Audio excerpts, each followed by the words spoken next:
तोते का निर्णय। एक तोता एक दिन पेड़ की ऊंची डाल पर बैठा था। वह अभी अभी एक कच्चा अनार तोड़कर लाया था। बड़ा स्वाद लेकर वह उसे खा रहा था। तभी उसने देखा कि सामने वाले गुलाब के एक फूल पर एक तितली और एक मधुमक्खी आ बैठी। दोनों साथ साथ आई थी।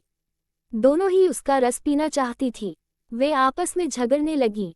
तितली बोली, अरे पहले मैं आई हूँ, इस फूल पर मेरा अधिकार है, तू और कहीं चली जा।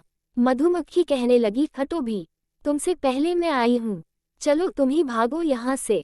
दोनों काफी देर तक आपस में इसी प्रकार तू मैं करती रही। अंधेरा घिरने लगा था, उन्हें घर भी जल्दी लौटना था। दोनों में से कोई भी न तो उस फूल का रस पी पा रही थी, न उसे छोड़ पा रही थी। सहसा उनकी निगाह डाल पर बैठे तोते पर पड़ी। उन्होंने तोते को पुकारा, तोता भाई, कृपया इधर आइए, आप हमारे झगड़े का फैसला कर दीजिए, हम आपके बड़े आभारी रहेंगे। तोता अब उनके पास आ गया। कहिए, आपका क्या भला कर सकता हूँ? वह पूछने लगा। दोनों ने अपनी समस्या उसके सामने रखी। तोता कहने लगा, मैंने आप दोनों को ही आते देखा था, दोनों ही साथ साथ आई थी। ऐसा करो कि आप दोनों ही आधे आधे गुलाब का रस पी लीजिए। ओह, ये तो संभव नहीं है, ये भला कौन सा न्याय हुआ? तोता भाई, तुम निस्संकोच दोनों में से किसी एक के पक्ष में अपना निर्णय सुना तो हम बिना झगड़ा किए उसे मान लेंगे। अपनी लंबी सूंड घुमाते हुए तितली बोली। तोता कहने लगा, बहनों, मिलजुल कर रहो, साथ साथ खाओ, साथ साथ प्रेम से बोलो, साथ साथ रहो, एक दूसरे को सहयोग करो। किसी के साथ मिलकर न रहने वाले, अलग अलग चलने वाले क्या भला अच्छे कहे जा सकते हैं? क्या वे कभी दूसरों का सम्मान पा सकते हैं? अब तोते ने 2 पल सोचा, फिर कहने लगा, सुनो, सुनाता हूँ तुम्हें अपना निर्णय, बुरा न मानना, ध्यान से सुनना। मधुमक्खी और तितली तोते के पास खिसक आई। बड़े ध्यान से वे उसकी बातें सुनने लगी। इस फूल पर मधुमक्खी का अधिकार है।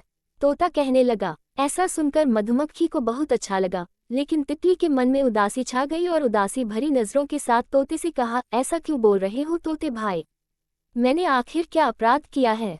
तोता 2 पल रुका, फिर अपने पंजे में पंजा उलझाते हुए स्थिर स्वर में बोला, देखो, जो औरों को देता है वही पाने का सच्चा अधिकारी है। तुम दोनों ही फूलों का रस पीती हो, तुम उसे केवल अपने काम में ले लेती हो, पर मधुमक्खी उसे शहद के रूप में बदलकर दूसरों को दे देती है। फूलों के रस को और भी उपयोगी और गुणकारी बना देती है। वह स्वयं मारी जाती है, पर फिर भी शहद बनाना नहीं छोड़ती। परोपकार में लगे हुए महान व्यक्ति स्वयं कष्ट पाकर भी कल्याण करते हैं। ऐसे व्यक्ति स्वयं भी दुखी नहीं रहते, अनायास ही वे बहुत सी सुविधा संपत्ति पा लेते हैं। तोता की बात सुनकर तितली का मुंह लटक गया। वह बिना एक शब्द भी बोले चुपचाप वहां से उड़ गई।